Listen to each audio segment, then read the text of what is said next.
ॐ भद्रं कर्णेभिः शृणुयाम देवा भद्रं पश्येम्क्षभिः यजत्राः स्थिरैरङ्गैस्तुष्टुवागुंसस्तनूभिर्वशेम देवहितं यदायुः। ॐ स्वस्ति नः इन्द्रो वृत्रस्रवाः स्वस्ति नः पूषा विश्ववेदाः स्वस्ति नस्तारक्षो अरिष्टनेमिः स्वस्ति नः बृहस्पतिर्दधातु। ॐ विश्वानि देवशवितुर्दुरितानि पराशु यद्भद्रं तन्नयाशु। ॐ सहनावतु सहनौ भुनक्तु सह वीर्यं करवावहै तेजस्विनावधीतमस्तु मा विद्विषावहै। ॐ शांति शांति शांति। धर्म प्राण सज्जनों, तैत्तरीय उपनिषद का अष्टानुवाक का मंत्र चल रहा है। जहाँ हमने छोड़ा था वहीं से शुरू कर रहे हैं। जब शिष्य प्रश्न करता है गुरु से कि क्या जो ईश्वर को नहीं मानते हैं वे अज्ञानी जन मरने के बाद ईश्वर को प्राप्त कर सकते हैं, और जो ईश्वर को मानते हैं वो ज्ञानी जन भी मरने के बाद ईश्वर को प्राप्त होते हैं कि नहीं होते हैं। तो इस प्रश्न का उत्तर सीधे न दे करके भूमिका बना करके ऋषि इसका उत्तर दे रहे हैं। वो भूमिका यहाँ से शुरू होती है, सो अकामयत बहुशाम प्रजाएति। ईश्वर ने अकामयत इच्छा की, है ना। बिना इच्छा के कोई काम, कालिदास ने कहा कि प्रयोजनम अनुद्दिश्य मंदो अपि न वर्तते। मूर्ख से मूर्ख व्यक्ति भी बिना प्रयोजन के यानी बिना कोई इच्छा किए कोई काम शुरू नहीं करता है। इसीलिए नवारण मंत्र में जो 3 बीज मंत्र हैं ना, ऐम ह्रीम क्लीम, उसमें क्लीम को ही सबसे प्रधान माना गया है। यह क्लीम जो है यही काम बीज है। काम बीज का मतलब डिजायर, इच्छा, संकल्प। बिना संकल्प के कोई काम होगा कैसे भाई? ईश्वर के मन में भी पहली बार संकल्प आया।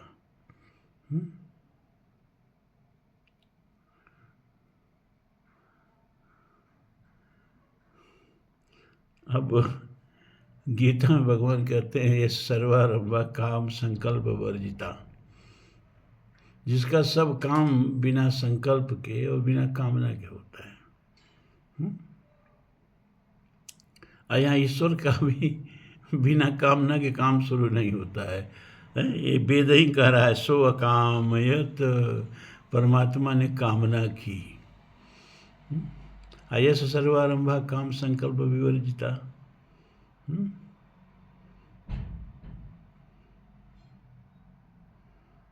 जिसका सब काम बिना कामना के, बिना संकल्प के, बिना उद्देश्य के शुरू हो। बात फंस जाती है कि नहीं फंस जाती है? हम आप तो इस स्थिति में नहीं हैं कि बिना किसी इच्छा के कोई काम शुरू कर दें। पहले इच्छा मन में आती है, फिर इच्छा के अनुरूप ज्ञान और ज्ञान के अनुरूप कर्म। इच्छा, क्रिया, ज्ञान तीनों जब एक साथ हों तो कोई काम सफल होता है। इसीलिए ऐम ह्रीम क्लीम तीनों को एक साथ किया गया, तीनों बीज मंत्रों को। पहले इच्छा करो, इच्छा के अनुरूप ज्ञान अर्जित करो। इच्छा हुई कि हम एरोप्लेन बनाएंगे, तो एरोप्लेन बनाएंगे, इच्छा हुई। अब उस इच्छा के अनुरूप ज्ञान नहीं रहेगा तो कैसे बनाओगे? तो एरोप्लेन बनाने का ज्ञान अर्जित करो और फिर उसके बाद कर्म करो। इच्छा, क्रिया, ज्ञान, ऐम ह्रीम क्लीम। यहाँ परमेश्वर भी पहले अकामयत, स अकामयत, उनसो अकामयत, उनके मन में कामना आई। तो गीता में ऐसा क्यों कहा?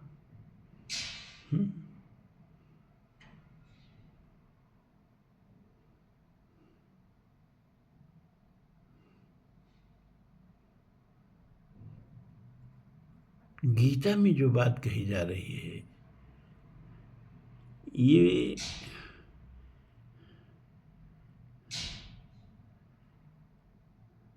उस साधक के लिए कही जा रही है जिसका अपना अंतःकरण ही नहीं हो, जो अपना अंतःकरण परमात्मा को मन बना भव मद भक्तो मद्याजी माम नमस्कुरु, जो परमात्मा में अपना पूरा अंतःकरण विलीन कर चुका हो, तो अब वो संकल्प नहीं करता है, उसके लिए परमात्मा संकल्प करता है। निमित्त मात्रम भव सब्यसाची। अब वो व्यक्ति जो परमात्मा के हाथ का एक औजार बन जाता है, टूल्स बन जाता है, और परमात्मा उससे अपनी इच्छा पूरी करवाता है।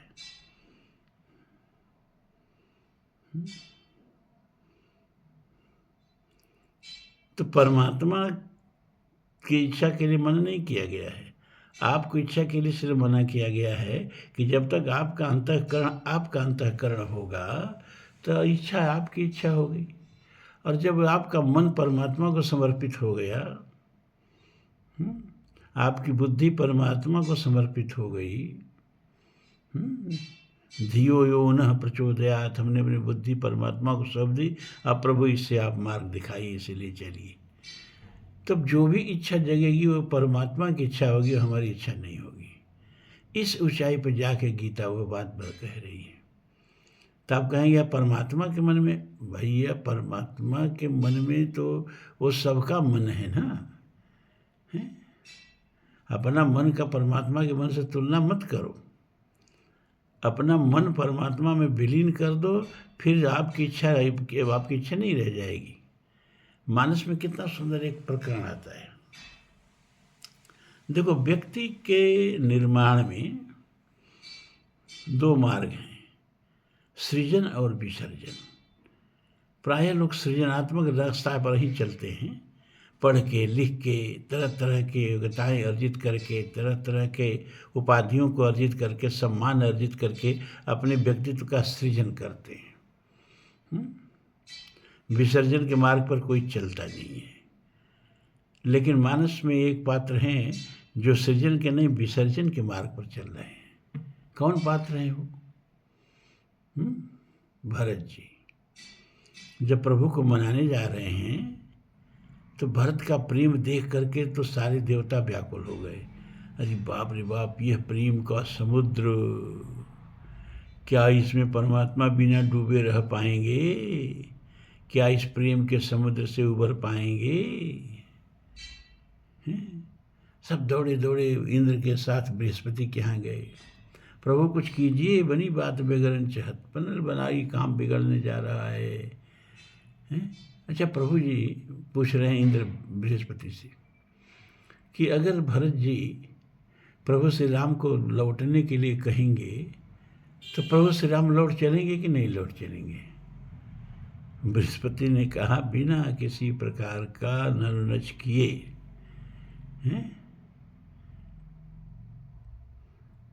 लौट चलेंगे। कहा तब तो सब योजना ही हम लोगों की गड़बड़ हो जाएगी। उन्होंने कहा लेकिन आप चिंता मत करो, भरत जी प्रभु को लौटने के लिए कहेंगे ही नहीं। अरे ऐसा कैसे हो सकता है? प्रभु मनाने के लिए चल रहे हैं और वहाँ जाके कहेंगे नहीं कि लौट चलो? कहाँ, ऐसा ही है।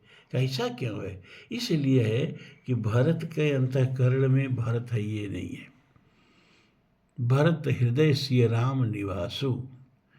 भरत का अंतःकरण, हनुमान का अंतःकरण, इसमें अहं कहाँ है? ये दोनों तो, ये अंतःकरण इन लोगों का प्रभु को समर्पित हो गया है ना। प्रणव पवन कुमार खलबन पावक ज्ञान घन, जासु हृदय आगार बसहि राम सर चाप थर। अपना घर अपना रहा नहीं, अपना हृदय अपना रहा नहीं, तू करता तू भया मुझ में रही न हूँ। अरे बारी फेरी बल गई, अब जित देखूं तित तू।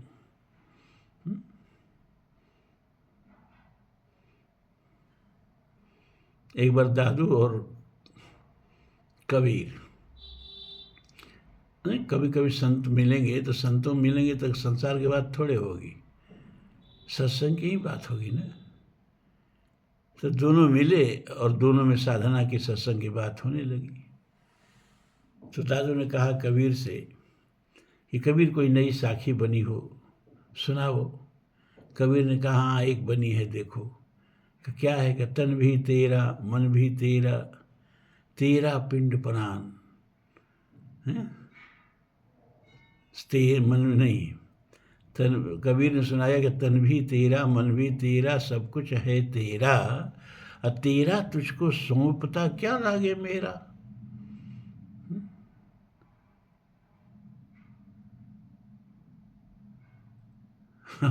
हमारे में हम रह ही नहीं गया। लाली मेरे लाल की जित देखूं तित लाल। अरे लाली देखन मैं चली मैं भी हो गई लाल।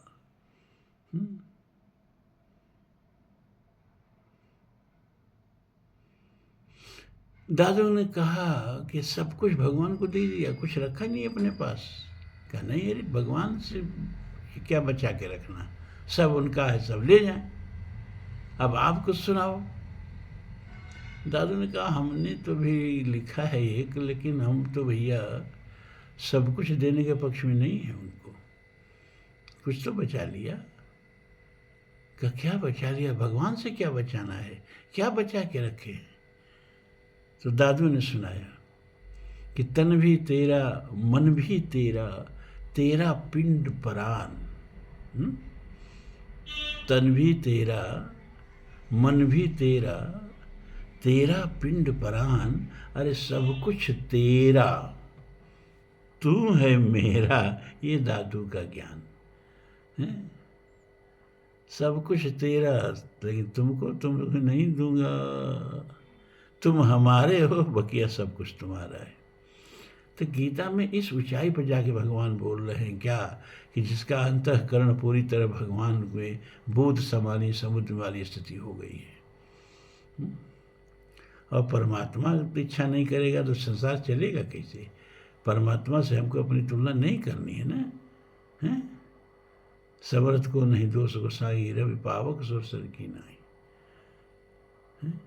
सुरसर जल कृत बारुण जाना कबौन संत करें तही पाना। सुरसर मिले इस पावन कैसे ईस अनिश अंतर जैसे।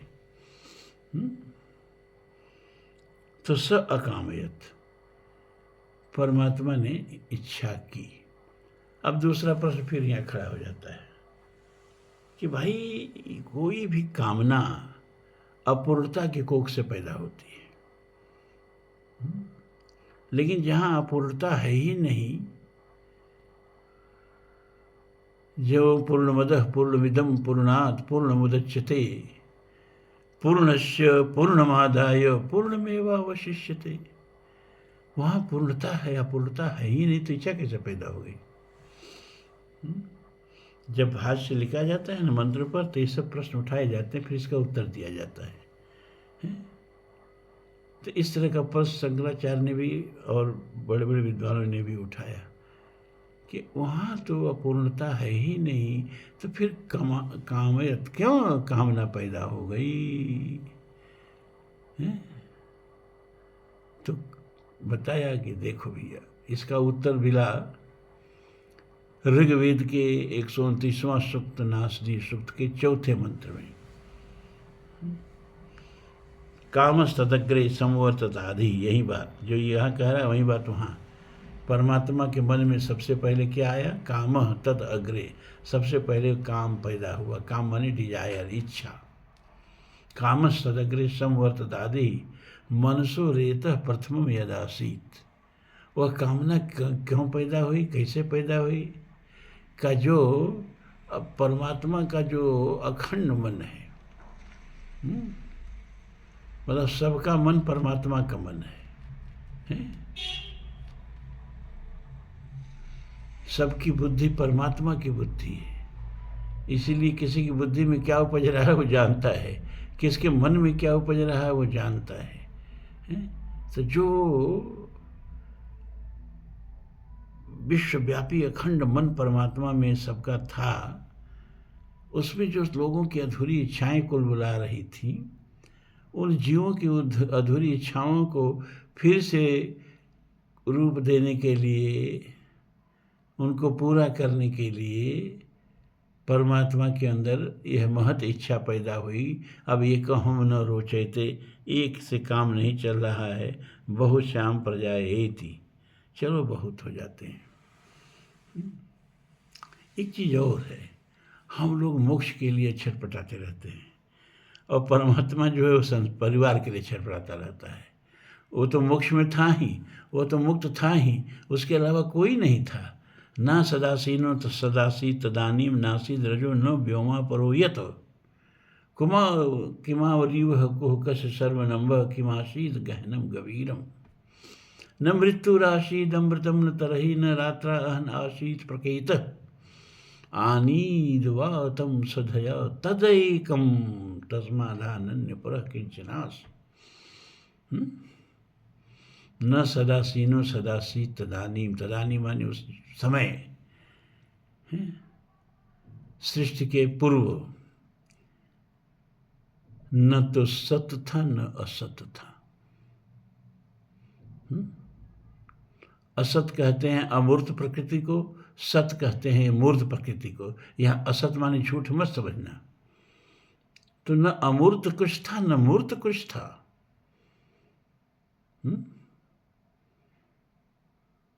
न आसीत रजो, न तो रज संग कोई पदार्थ था और न तो व्योमा अंतरिक्ष ही था और न इसके परे कुछ था। न मृत्यु था न अमृत थी, न समय सूचक कोई चांद सूरज थे, कुछ नहीं था। बोले समय भी नहीं था, द्रव्यमान भी नहीं था, आकाश भी नहीं था। तो क्या था? आनीतवातम सदया तद एकम, एकमात्र वह परमात्मा बिना प्राण के प्राण क्रिया करता हुआ था। तो वो अकेले ही था, मुक्त था, ठीक है। लेकिन उसको अच्छा नहीं लगा। परमात्मा को अकेले अच्छा नहीं लग रहा है तो संसार रच रहा है। स्व काम्यत बहुश्याम प्रजाए, हम बहुत हो जाए, अकेले अच्छा नहीं लग रहा है। यहाँ लोग मुक्ति के लिए छटपटाते हैं। परमात्मा तो मुक्त था ही, उसी से पूछो कि अकेले कैसा लगता है। अरे जब आपको अच्छा नहीं लगा, परमात्मा जो आनंद सिंधु सुख राशि, वो अभी अकेले छटपटाया, बहुत हो जाऊं ऐसी इच्छा आई उसके मन में, तो मुक्ति के लिए क्यों छटपटाते हो जी? मुक्त हो जाओगे तो भक्ति नहीं हो पाएगी। भक्ति के लिए द्वैत जरूरी है, बिना द्वैत के भक्ति कैसे होगी?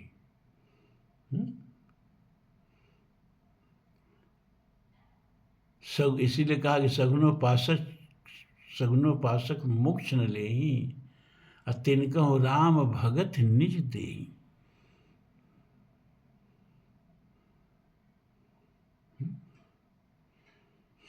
क्यों?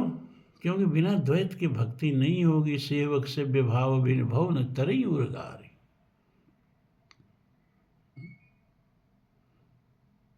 तो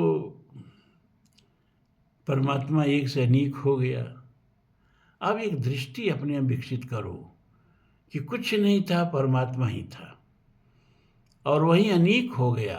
तो जितने रूप हैं सब परमात्मा के रूप हैं, क्योंकि परमात्मा के की संकल्प से यह सृष्टि बनी। और जितनी भी चीज़ें, जितनी भी विविधता देख रहे हो, जो दृश्य है अदृश्य है, मूर्त है अमूर्त है, प्रत्यक्ष है अप्रत्यक्ष है, स्थूल है सूक्ष्म है, वो सब परमात्मा की ही अभिव्यक्ति है, उनकी संकल्पना है। जैसे हम सपना देखते हैं तो सपने में मान लीजिए कुंभ में गए हैं तो करोड़ों लोगों को देखते हैं, साधुओं के टेंट को देखते हैं, बहती हुई गंगा को देखते हैं। ये जो करोड़ों लोग सपने में हम देखते हैं, साधुओं के आश्रमों को देखते हैं, टेंट को देखते हैं, गंगा जी को देखते हैं, ये सब क्या है? आपके 10x12 के कमरे में 3x6 के पलंग पर ये सब कहाँ से आ गया? एकमात्र आपके मन की यह स्फुरना है। वह करोड़ों लोगों का रूप आपका मन ही करोड़ों हो गया, आपका मन ही गंगा बन गया, आपका मन ही रेता बन गया, आपका मन एक से अनेक हो गया। और अनेक होते हुए भी एक ही है, ये भी देखिए खूबी। पूरे संसार भर परमात्मा की संकल्पना है, इसलिए अनेक विविधताओं को रचते हुए भी, चूंकि उसके मन की संकल्पना है, इसलिए वो अकेले है। कैसे? जैसे सपना में एकमात्र आपका मन ही होता है, वो चाहे जितना रूप धारण कर ले, वो एकमात्र मन ही होता है। उसी तरह यह संसार परमात्मा की संकल्पना है, तो चाहे जितना रूप धारण कर ले, सब परमात्मा ही है। तो तुम्हारा पिता, तुम्हारी माता, तुम्हारा पुत्र, तुम्हारा भाई, तुम्हारा बंधु, यहाँ तक कि तुम्हारा शत्रु, काल रूप तिनकह मैं भ्राता, अशुभ और अशुभ कर्म फल दाता। शत्रु बन के वही हमारे कर्मों का फल भी हमको देता है। तो सब में उसी को देखो, जित देखूं तित श्याममयी है। श्याम कुंज बर जमुना श्यामा, श्याम गगन घन घटा छई है, और सब रंगन में श्याम मिलो है, मनो श्यामता बैल बही है, अब जित देखूं तित श्याममयी है। तो परमात्मा को अकेले अच्छा नहीं लगा, तो परिवार बनाया, संसार बनाया। और तुम काहे संसार परिवार छोड़ के भागते हो भैया? परमात्मा की इच्छा के विपरीत क्यों चलते हो? पहले पूछो ना जाके उससे कि अकेले अच्छा लगता है क्या? परमात्मा को अकेले अच्छा नहीं लगता है, आपको लगेगा?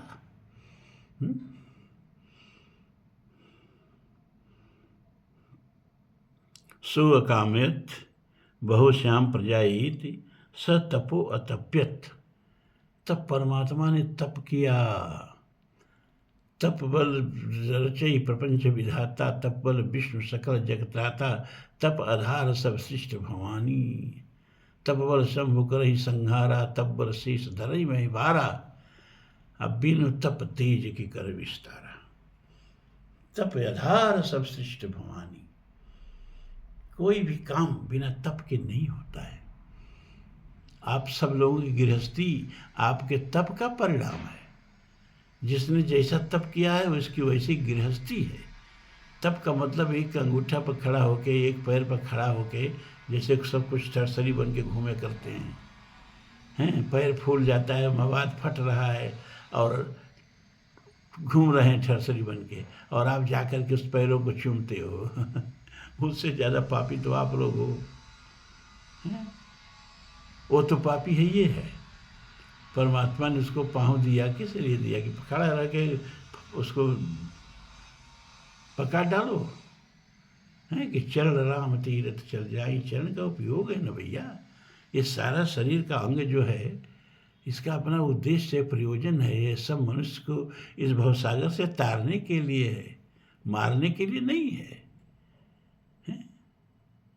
लेकिन यहाँ क्या है, जो जितना पागल हो वो उतना बड़ा संत माना जाता है। ये हमारे देश की परंपरा है, क्या बताया जाए। तो तप का मतलब कि जिस कार्य आपने जो मन में संकल्प किया, उस संकल्प के लिए अपेक्षित ज्ञान अर्जित करना, और उस संकल्प को पूरा करने के लिए अपेक्षित उद्योग करना, इसको तप कहते हैं। इसको तप कहते हैं। आपके डॉक्टर साहब हैं हमारे, इनके मन में आया कि हम अपना एक नौकरी नहीं करेंगे, क्या करेंगे, अपना एक खोलेंगे अस्पताल। तो जब उसके लिए पहले तो ज्ञान अर्जन करना पड़ा। संकल्प हो गया कि अपना अस्पताल चलाएंगे, ज्ञान अर्जन करना पड़ा, हमें डॉक्टर बनना पड़ा, और डॉक्टर बनने के बाद उसके तरह से कर्म करना पड़ा। तब जाकर के आज यह जो शंका इनका खड़ा है, आज यह इनके तप का परिणाम है। इनका तप देखना है तो इनके द्वारा निर्मित ये सब प्रोजेक्ट देखिए आप। इसी तरह आप सारे लोग जो बैठे हो, सबकी अपनी अपनी गृहस्थी है, और वो गृहस्थी आपके तप का परिणाम है। जिसका जैसा तप है उसकी वैसी गृहस्थी है। तो तप का गलत अर्थ नहीं लगाना। कभी कभी पुराणों में लिख दिया है अतिशयोक्ति के माध्यम से, लेकिन उससे भटकने की जरूरत नहीं है, पंचाग्नि तापने की जरूरत नहीं है। माघ में गले भर पानी में जाके मर जाने की जरूरत नहीं है। तो तपो अतप्यत, परमात्मा ने इस सृष्टि के प्रयास उद्यम किया, तप किया बनाने के लिए, हैं?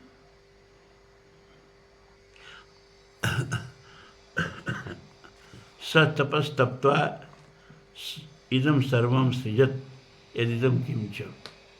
और यदिदम किंच, जो कुछ भी आप देख रहे हो इस संसार में हो, वो सब परमात्मा के तप से ही सृजित है,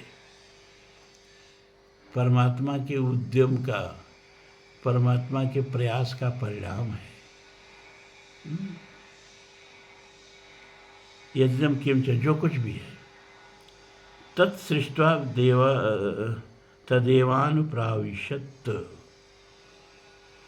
उसको सृष्टि को रच करके और उसमें परमात्मा अपने को प्रवेश कर दिया। अब इस पर भी शंकराचार्य ने अपनी भाषा में बड़ा प्रश्न उठाया है और लोग उठाते हैं। तद एव अनुप्राविशत, भाई स्वर्णाभूषण है, स्वर्ण का आभूषण है, तो कहा जाए कि स्वर्ण का आभूषण बना और फिर स्वर्ण ने उसमें प्रवेश किया, ये बात अपने आप में विरोधाभास है कि नहीं है? अरे स्वर्ण का जब आभूषण है तो स्वर्ण पहले ही उसमें प्रविष्ट है। तो ये सारी सृष्टि जब परमात्मा से ही, इसके उपादान कारण भी परमात्मा ही है और निमित्त कारण भी परमात्मा ही है। परमात्मा ने बनाया और कुछ नहीं था तो अपने से ही सृष्टि को बनाया। जैसे हम सपने देखते हैं तो सपने में जो भी देखते हैं हमारे मन की स्फुरना है। तो हमने कहा कि हमने सपने में देखा और जो देखा उसमें हमारा मन प्रवेश कर गया। अरे भैया, आपका मन प्रवेश नहीं कर गया, वो मन ही तो सब है, उसमें फिर प्रवेश कहाँ से करेगा? तो ये परमात्मा की संकल्पना से यह सृष्टि बनी। तो सारी सृष्टि पहले ही से परमात्मामय है। फिर ये कहा जाता है कि उसमें परमात्मा ने तदेवानुप्राविशत, अपने को प्रविष्ट किया। तो इसकी व्याख्या करते हुए शंकराचार्य जी कहते हैं कि भाई देखो, प्रसंग से हट के अर्थ नहीं लगेगा। आप लोग तो प्रसंग में भूल गए हैं। एक प्रसंग चल रहा है। क्या प्रसंग चल रहा है? आपके पंचकोशों का परिचय कराया जा रहा है और पंचकोशों का परिचय करा के अब इसके बाद परमात्मा का परिचय दिया जा रहा है कि अन्नमय कोश, अन्नमय कोश का आत्मा है प्राणमय कोश, प्राणमय कोश की आत्मा है मनोमय कोश, मनोमय कोश की आत्मा है विज्ञानमय कोश और विज्ञानमय कोश की आत्मा है आनंदमय कोश। और इन सबको रच के परमात्मा ने इसमें प्रविष्ट हो गया। तो प्रसंगानुकूल अर्थ लगेगा इसका।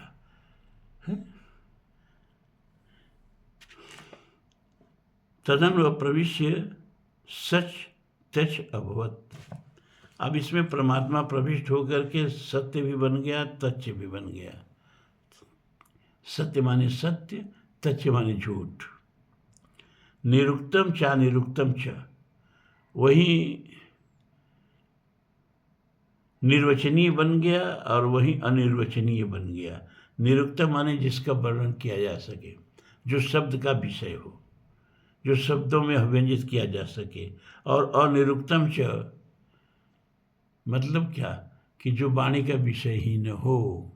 मन समेत जही जान न बानी, तर्क न सकहि सकल अनुवानी। निलयनम छा निलयनम च, वही सबको शरण देने वाला बन गया और वही अशरण देने वाला भी बन गया। मतलब इद मिथ्यम कही जात न सोई। परमात्मा ऐसा ही ऐसा नहीं कहा जा सकता। निर्गुण सगुण विषम सम रूपम, वह निर्गुण भी है, सगुण भी है, विषम भी है, सम भी है। निर्गुण सगुण विषम सम रूपम, ज्ञान गिरा गोतीत मनूपम, अमल लखल मन विद्या पारम, नव विराम भंजन मही भारम। तदनु प्रविश्य सच त्यचाभवत, निरुक्तम चा निरुक्तम च, निलयनम चा निलयनम च, विज्ञानम चा विज्ञानम च। और वही परमात्मा जो है विज्ञानम और अविज्ञानम, जानने वाला जिसको जान सके, और न जानने वाला जिसको जान नहीं सके। दोनों बन गया। अब ये जो पदार्थात्मक सृष्टि है, इसको विज्ञान वाली सृष्टि कह सकते हैं, है ना। विज्ञान इसको पकड़ रहा है, विज्ञान इसके बारे में बता रहा है। पहले हम ये जानते थे कि जियोसेंट्रिक पूरा संसार है। जियोसेंट्रिक का मतलब कि पृथ्वी केंद्र में है और सूरज चांद सब इसके चक्कर लगाते हैं, तारे सब रात को मनोरम बनाने के लिए हैं, और वो भी पृथ्वी का चक्कर लगाते हैं। पृथ्वी पर रह के जो आँखों से दिखता था वही हम जानते थे। सूरज जो है वो पूर्व में उगता है, पश्चिम में डूबता है। अब हमें पता चला कि न उगता है न डूबता है, पृथ्वी घूमती है, इसलिए हमको इस तरह का महसूस होता है। फिर थोड़ा सा जियोसेंट्रिक से विज्ञान आगे बढ़ा तो हेलियोसेंट्रिक। हेलियोसेंट्रिक का मतलब ही ये कहा गया कि नहीं, पृथ्वी नहीं केंद्र है, सूरज केंद्र है, और पृथ्वी समेत और ग्रह जो है सूरज का चक्कर लगाते हैं। तब हेलियोसेंट्रिक जगत का ज्ञान रहा। फिर पता चला अरे सूरज तो एक आकाश गंगा का परिवार है, सदस्य है, और सूरज जैसे 400 अरब सूरज तो अपनी आकाश गंगा में है। तो ये मान के चलने लगे लोग कि यही आकाश गंगा है, यही सब कुछ है, और इसमें सूरज हैं, ग्रह हैं, सब हैं। इसके बाद जब अपनी आकाशगंगा से नज़दीक की आकाशगंगा दिखाई दी, दूरबीन का विकास थोड़ा हुआ, और जब एंड्रोमेडा जो हमारी आकाशगंगा के नज़दीकी आकाशगंगा है दिखाई दी, तो वैज्ञानिक यही मानते थे कि अपनी एक ही आकाशगंगा है, 50 आकाशगंगा कहाँ से होगी। तो सब कहे सभी कोई निहारिका वर्ग, निहारिका माने ब्रह्मांडीय धूल, बादल है। लेकिन बाद में पता चला है तो हमारी आकाशगंगा से बड़ी आकाशगंगा है। तो एक आकाशगंगा से 2 आकाशगंगा हो गई, मिल्की वे और एंड्रोमेडा। और इसके बाद पता चला आज 3 ट्रिलियन आकाशगंगाओं की गिनती हो चुकी है। आप सोचिए 300 अरब, और एक आकाशगंगा में 4-4, 500 अरब सूरज।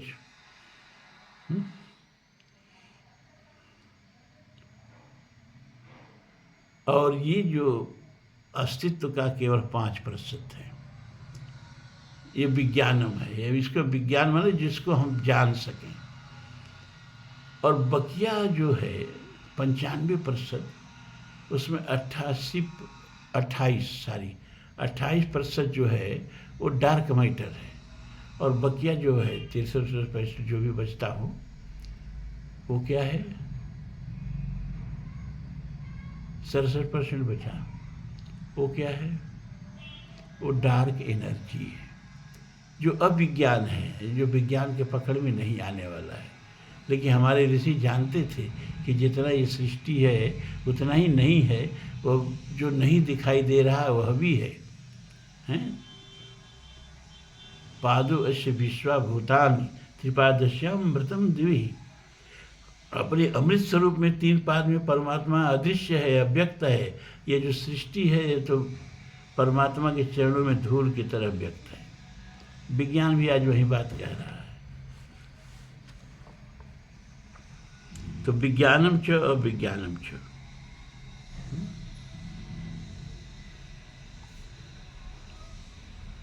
सत्यम च अनृतम च सत्य भवत्, सत्यम च अनृतम च, अनृत कहते हैं झूठ को, वहीं सच बन गया वहीं झूठ बन गया, यानी वहीं सत्य बन गया वहीं असत्य बन गया। सत्यम अभवत्, यह जो कुछ है उसे ब्रह्म विद्या लोग सत्य के नाम से पुकारते हैं। इस विषय में यह श्लोक है। तो आज इतना ही। ओम पूर्णमदः पूर्णमिदं पूर्णात् पूर्णमुदच्यते पूर्णस्य पूर्णमादाय पूर्णमेवावशिष्यते। सर्वे भवन्तु सुखिनः, सर्वे सन्तु निरामयाः, सर्वे भद्राणि पश्यन्तु मा कश्चित् दुःखभाग् भवेत्। असतो मा सद्गमय, तमसो मा ज्योतिर्गमय, मृत्योर्मा अमृतं गमय। ओम शांति शांति शांति।